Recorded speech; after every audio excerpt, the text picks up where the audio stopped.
বন্ধুরা সকলকে জানাই দোল পূর্ণিমার আন্তরিক শুভেচ্ছা। ওদিনকে ঘুম থেকে সকাল সকাল উঠে পড়েছিলাম, কেন কি পূর্ণিমা 12টা পর্যন্তই থাকবে। ছটপট করে পুজোটাও সারতে হবে, আর মন্দিরে গোপাল পুজো হবে, ওখানেও যাবো। তো এদিকে গাছের থেকে বেশ অনেকগুলো ফুল ফুটেছিল, সেইগুলো তুলে নিলাম।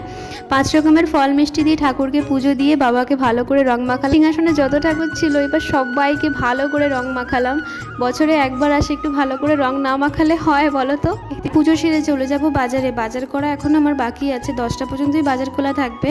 তারপরে বাজারে গিয়ে দেখো আমি কি সুন্দর দুটো গোপুকে দেখতে পেলাম, গোপুগুলোকে কোলেও নিলাম, নিয়ে চলে আসলাম বাড়ি এসে দেখি যে এখানে গোপাল ঠাকুরের প্রায় যজ্ঞ শেষের দিকে। আর আমাদের পাড়ায় এতটা রং খেলা হয়েছে, একটারও গায়ে জামা কাপড় ছিল না, সব টেনে টেনে ছিঁড়ে ফেলা হচ্ছিল। আর জামা কাপড়ের অবস্থা দেখো, এটা দুপুরবেলায়। তারপরে আমরা বিকালবেলা একটু মামা বাড়ি গেছিলাম মামিদের সবার পায়ে আবির দিতে, তো ওখানে গিয়েও একটু রং খেলা হলো। এই বছর আমি সকালবেলা তেমন রং খেলিনি। তো আজকের মিনি ব্লগ এই পর্যন্ত, দিন টাটা।